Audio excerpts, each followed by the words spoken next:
مسلمان حکمرانوں کے لیے لازمی ہوتا ہے کہ وہ کہیں اگر کسی مسلمان بھائی پہ ظلم ہو، کسی مسلمان بیٹی پہ ظلم ہو، تو وہ آواز بلند نہیں کرے صرف، حتیٰ کہ جنگ کی تیاری شروع کرے۔ تو اسلم نے اس کو آگاہ کر دیا۔ تھوڑی دیر میں جب دیکھا ایک بوڑھی سی عورت آئی، انہی کے درمیان آ کے کھڑی ہو گئی، جو پاگل سی لگ رہی تھی، جس کے بال گھنگریالے سے تھے، مٹی سے بھرے ہوئے تھے، جس کے چہرے پہ مٹی لگی تھی۔ اور وہاں اس وقت تاریخ میں یہ لکھا ہے وہ اس وقت سندھ کے اندر ایک جادوگرنی کے حیثیت سے رہتی تھی، جس کا جگنی نام تھا۔ جیسے ہی وہ قریب آئی، آ کے اس نے دیکھا ایک طرف مسلمان کھڑے ہیں اور ایک طرف ہندو کھڑے ہیں، اور ہندوؤں سے پوچھا کیا یہ لوگ مسلمان ہیں؟ تو ہندوؤں نے کہا بالکل مسلمان ہیں، ہم ان کو قیدی بنا کے ہم راجہ دہر کے پاس لے کے جائیں گے۔ تو جگنی جو کہ جادوگرنی تھی، اس نے کہا میں نے سن رکھا ہے، میں نے اپنے جو بہت پہلے کے جو ہمارے ان کے اپنے جو عالم ہوتے ہیں جو سکھاتے تھے پہلے، ان سے سن رکھا ہے کہ مسلمان ایک دن سندھ فتح کریں گے، تو تم ایسا کرو ان مسلمانوں کو چھوڑ دو، ایسا نہ ہو کہیں ان کے مسلمانوں دوسرے مسلمانوں کو خبر ہو اور خلیفہ وقت چڑھائی کر دے، اس سے بہتر ہے اگر جان چھڑانی ہے ان کو واپسی بھیج دو۔ ہندو ہنسنے لگے اور کہنے لگے ہم ان کو تو نہیں چھوڑ سکتے، جب مسلمان آئیں تو ہم انہیں دیکھ لیں گے۔ تو جگنی نے کہا میرا کام تھا آپ کو باخبر کرنا، میں نے آپ کو باخبر کر دیا، اب آپ کی مرضی، آپ نے چھوڑنے تو چھوڑو، نہیں تو 7 قیدی بنا کے لے جاؤ، لیکن یاد رکھو کہ مسلمان ضرور آئیں گے اگر آپ ان کو قیدی بنا کے لے جاؤ گے۔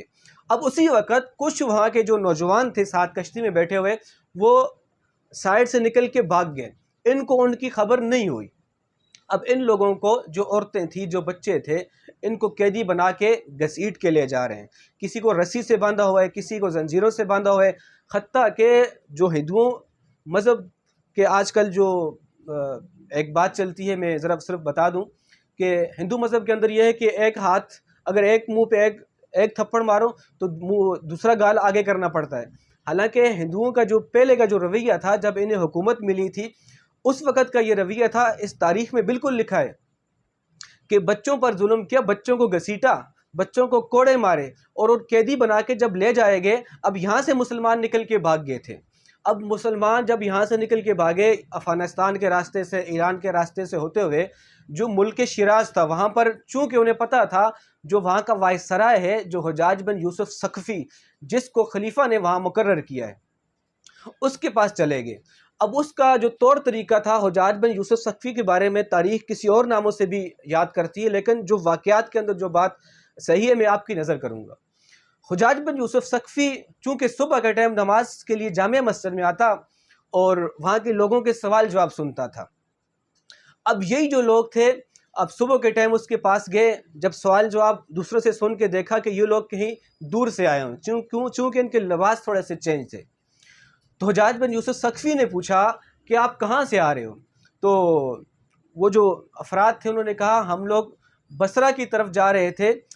سرندیپ کی طرف سے آ رہے تھے، لیکن راستے میں راجہ دہر کے کچھ فوج نے، راجہ دہر کے گنڈوں نے ہمارے اوپر حملہ کیا اور ہماری عورتوں، ہمارے بچے، ان میں سے کچھ بوڑھے تھے، ان کو قیدی بنا کے لے گئے۔ اور ایک لفظ اس نے کہا، وہاں پر ایک عورت تھی جس نے بار بار یہ کہا اغثنی حجاج بن یوسف، اغثنی حجاج بن یوسف، یعنی حجاج بن یوسف ہماری مدد کو آؤ۔ اس وقت حجاج بن یوسف کا ایک بڑا نام تھا۔ تو یہی لفظ جب حجاج بن یوسف کے سامنے گئے تو وہ تھوڑا غصے میں آیا اور اس نے پھر اعلان کیا کہ ہم سندھ کی طرف اپنی فوجیں لے کے جائیں گے۔ چونکہ مشیر جو ساتھ تھے وہ مشورے دیتے تھے، مشورہ دینے والوں نے کہا کہ ایسا کرتے ہیں ہم سب سے پہلے قاصد بھیجتے ہیں خلیفہ وقت کی طرف جو دمشق میں ہے، تاکہ انہیں بھی آگاہ کر دیں، اور ایک قاصد پھر بھیج دیتے ہیں سندھ کی طرف تاکہ راجہ دہر کو بھی آگاہ کریں، اگر وہ ہمارے قیدی چھوڑ دے تو ہمیں فوج اتارنے کی ضرورت نہیں پڑے گی۔ لیکن یہاں پر حجاج بن یوسف ثقفی کے بارے میں ایک تو یہ بات ہے کہ وہاں اس نے احساس کیا مسلمانوں کا، لیکن کہیں پر تاریخ میں ایسا بھی موجود ہے کہ حجاج بن یوسف ثقفی نے، اس نے ویسے بھی سندھ پر حملہ کرنے کا سوچ رکھا تھا، اس کو مال و زر چاہیے تھا۔ اب سندھ کے اندر سونا اور مال و زر کثرت میں موجود تھا، اس کو ایک اپنا نام چاہیے تھا، لیکن بعض تاریخ والوں نے لکھا کہ اس نے احساس کیا مسلمانوں کا، اور ایک قاصد جو اس کے مشیر تھے ان کے کہنے پر ایک دمشق کی طرف روانہ کیا، اور ایک قاصد سندھ کی طرف روانہ کیا۔ اب جس قاصد کو سندھ کی طرف روانہ کیا وہ سندھ کی طرف آنا شروع ہو گئے، اور جو ایک قاصد دمشق کی طرف روانہ کیا وہ دمشق چلا گیا مالک کے پاس جو خلیفہ وقت تھا۔ جب قاصد وہاں پر مالک کے پاس پہنچے اور پہنچ کر آگاہی دی، اس طرح حجاج بن یوسف ثقفی کی طرف سے ہم لوگ آئے ہیں، اور اس نے کچھ خط بھیجا ہے، خط جو سنا دیا، پھر خلیفہ وقت نے ایک خط لکھا جو قاصد کے ہاتھ بھجوایا واپسی۔ اس خط کے لفظ آپ کو سنا دیتا ہوں۔ بسم اللہ الرحمن الرحیم، اللہ کے نام سے شروع جو بڑا مہربان نہایت رحم والا ہے۔ از جانب بندہ خدا ولید بن عبد المالک خلیفۃ المسلمین، یعنی جو اس وقت دمشق کا خلیفہ تھا، اس نے خط جو لکھا تھا وہ سنا دیتا ہوں۔ پھر خط لکھوایا گیا۔ بعد از حمد و صلات واضح ہو کہ تمہارا عریضہ پہنچا، جو حجاج بن یوسف ثقفی نے جو قاصد بھیجا تھا وہ اس خلیفہ کے بعد پہنچا، پھر اس نے خط لکھا واپسی۔ سندیپ کے مسلمانوں کے قید ہو جانے کی خبر سن کر اس قدر اضطراب ہوا کہ بھوک اور نیند سب اڑ گئی۔ یہ خلیفہ وقت کے الفاظ تھے جو 93 ہجری میں خلیفہ تھا۔ اور ایک مسلمان کا بال بیگا ہونے سے یہ اچھا ہے کہ میں مر جاؤں۔ مسلمان اور تو سب کچھ برداشت کر سکتا ہے، مگر یہ برداشت نہیں کر سکتا کہ کسی مسلمان کو مصیبت میں مبتلا دیکھے۔ خدا اور خدا کے رسول صلی اللہ علیہ وسلم کا یہ فرمان ہے، مسلمان مسلمان کا بھائی بھائی ہے، پھر ایک بھائی کو دوسرا بھائی تکلیف میں کیسے دیکھ سکتا ہے؟ یہ سارے الفاظ خلیفہ وقت نے خود لکھوائے۔ اور اگر کوئی دیکھ سکے تو وہ مسلمان نہیں ہے، وہ مسلمان نہیں ہے۔ تم کو اجازت دی جاتی ہے کہ تم فوراً سندھ پر لشکر کشی کر دو، اور جس شہر دل بہادر افسر کو مناسب سمجھو اس مہم پر مامور کر دو، لیکن سندھ بہت دور دراز فاصلہ پر ہے، معمولی مہم نہ بھیجی جائے۔ یہ خلیفہ وقت کے الفاظ تھے جو وہ بتا رہا تھا اور لکھنے والا لکھ رہا تھا۔ اور نہ معمولی لوگوں کو بھرتی کر کے بھیجا جائے، بلکہ تجربے کار اور پرجوش مجاہدوں کو بھیجا جائے۔ ان کو ہدایت کر دی جائے کہ اول وہ صلح اور صلح سے کام لیں۔ اگر مفرور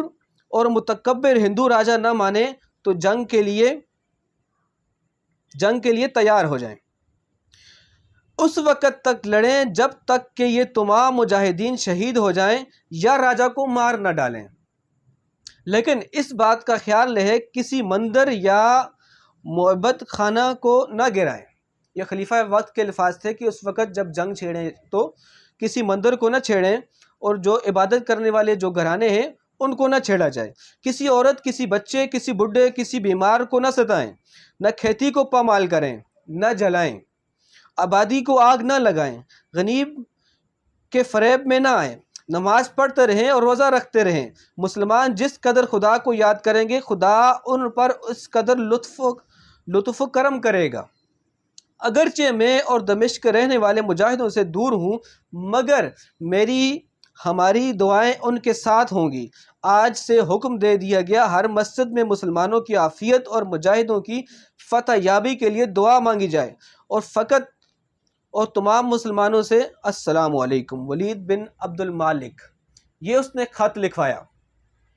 یہ خط لکھوا کے پھر اس نے قاصد روانہ کر دیا۔ اب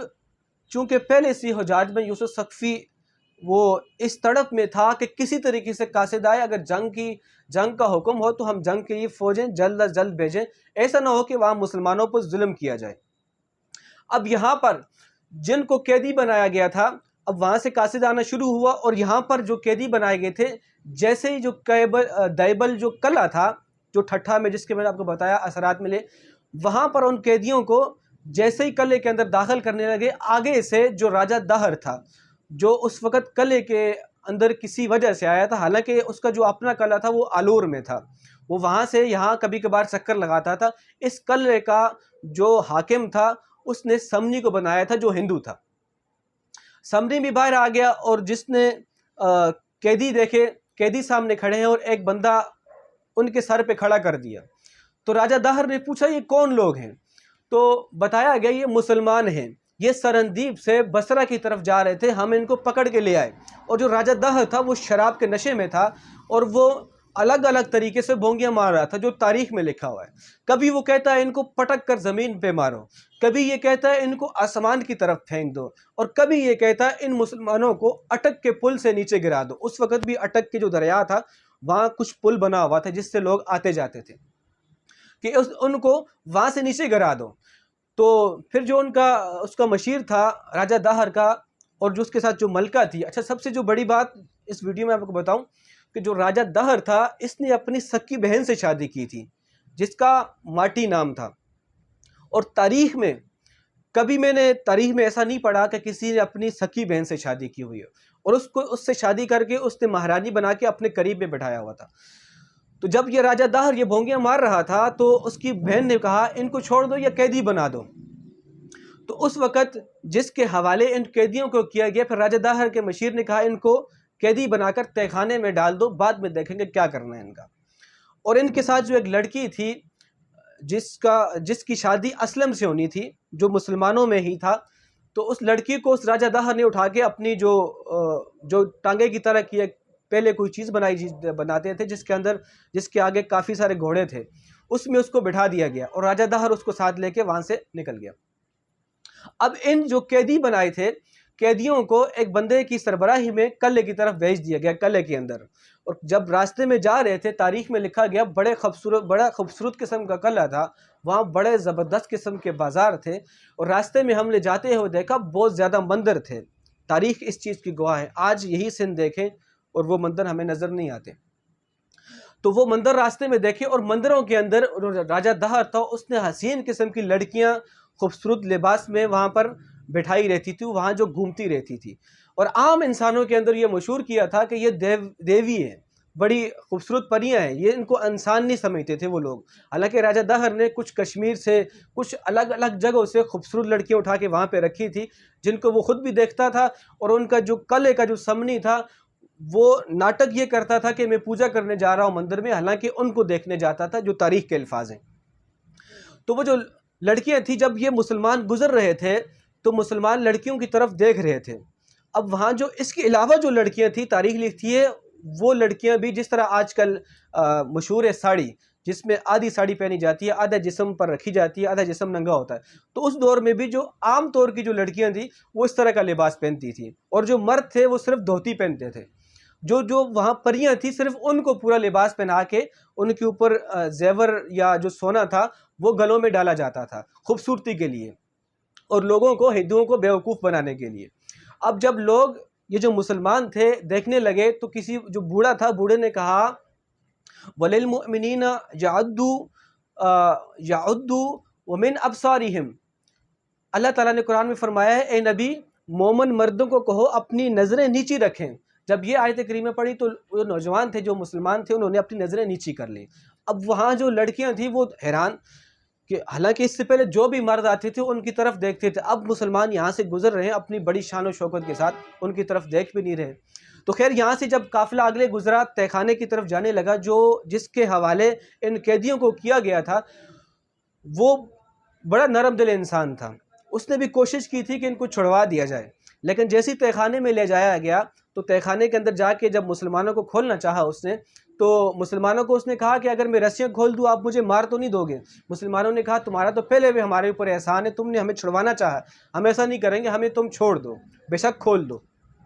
تو مسلمانوں کی وہاں رسیاں کھولی گئیں اور وہی تہہ خانے میں ہی ڈال کے رکھا گیا، اور جو وہ وہاں جو مرد تھا جو قیدیوں کے سر پر ایک سربراہ مقرر کیا گیا تھا،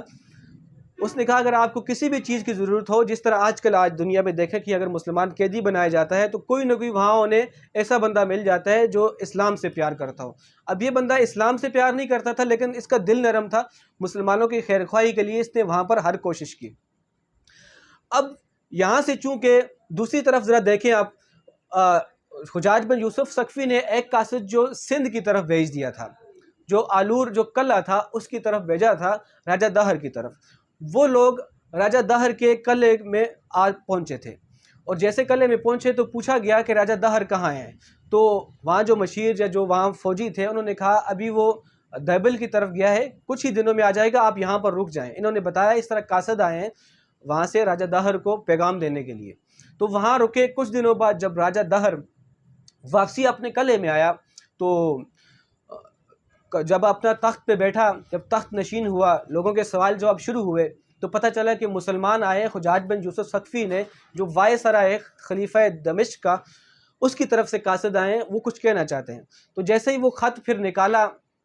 حجاج بن یوسف ثقفی کے سامنے، میں آپ کو وہ خط بھی لفظ بلفظ سنا دیتا۔ پھر مسلمانوں نے خط پڑھنا شروع کیا۔ بسم اللہ الرحمن الرحیم، اللہ کے نام سے شروع جو بڑا مہربان نہایت رحم والا ہے۔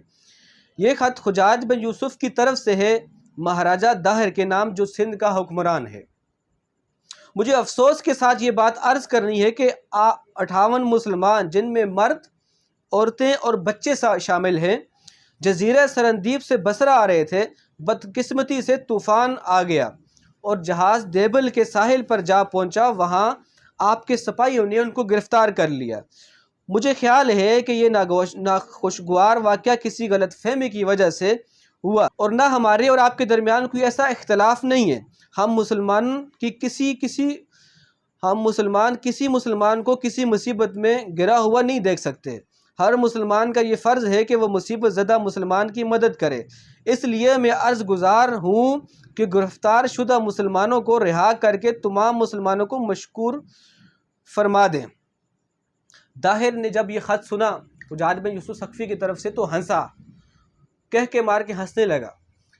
اور کہنے لگا، ابھی جو قیدی ہم نے بنائے، ہم ان قیدیوں کو آزاد نہیں کریں گے، ہم بلکہ ان کو ہم مار دیں گے۔ تو وہاں جو مسلمان تھے، چونکہ جذبہ ایمانی مسلمانوں کے اندر تھا، مسلمان وہاں پر بھی اکڑ گئے۔ انہوں نے کہا، اگر تو ایسا کرے گا تو ہماری تلواریں نیام سے نکل جائیں گی۔ حالانکہ ایک طرف بادشاہ کا تخت تھا، ایک طرف کچھ نوجوان کھڑے تھے، لیکن چونکہ جذبہ ایمانی تھا، تو جیسے ہی یہ لفظ جب کہے مسلمانوں نے، تو راجہ داہر بھی غصے میں آ گیا۔ تو لیکن جو ملکہ ان کے قریب بیٹھی تھی، جو اس کی بہن تھی جس سے شادی کی تھی، اس نے اس کو بٹھایا اور کہنے لگی کہ چونکہ یہاں پر خونریزی نہیں جائز ہے، ہمارے قانون کے مطابق تخت کے قریب ہم خونریزی نہیں کرتے، ان کو واپسی بھیج دو، بے شک جنگ کا اعلان کر دو۔ اور اس وقت بھی وہاں پر تخت کے سامنے وہی جگنی جو جادوگرنی تھی، اس نے آ کے دوبارہ بادشاہ کو آگاہ کیا تھا کہ اس طرح اگر آپ قیدیوں کو نہیں چھوڑو گے تو مسلمان سندھ پر آئیں گے اور سندھ پر فتح کر لیں گے۔ تو وہ داہر کہہ کے مار کر ان کو واپسی بھیج دیا۔ اب یہ قاصد واپسی چلے گئے۔ جب دمشق پہنچے، مختصراً آپ کو بتا رہا ہوں، جب جیسے ہی دمشق پہنچے، حجاج بن یوسف کو بتا دیا کہ وہ تیار نہیں ہے قیدی چھوڑنے کے لیے، اب ہمیں فوجیں اتارنی ہیں۔ اب چونکہ خلیفہ وقت کا بھی یہ پیغام آ چکا تھا کہ فوجیں سندھ کے اندر بھیجی جائیں، تو اب وہاں پر یہ باتیں چلنے لگی کہ ہم سپہ سالار کس کو بنائیں۔ تو جو وہاں کے جو مشیر تھے اس حجاج بن یوسف ثقفی کے، ان میں سے ایک نے کہا کہ میرا چچا زاد بھائی ہے محمد بن قاسم، جو 17 سال کا نوجوان ہے، اور مجھے امید ہے انشاءاللہ اگر وہ جائے گا ضرور سندھ کو فتح کر کے آئے گا۔ تو سب مشیروں نے اس پر اعتماد کرتے ہوئے کہا، ٹھیک ہے، ہم محمد بن قاسم کو سپہ سالار بناتے ہیں اور سندھ کے اندر بھیجتے ہیں۔ تو اس سے آگے انشاءاللہ باقی نیکسٹ ویڈیو میں بتاؤں گا آپ کو۔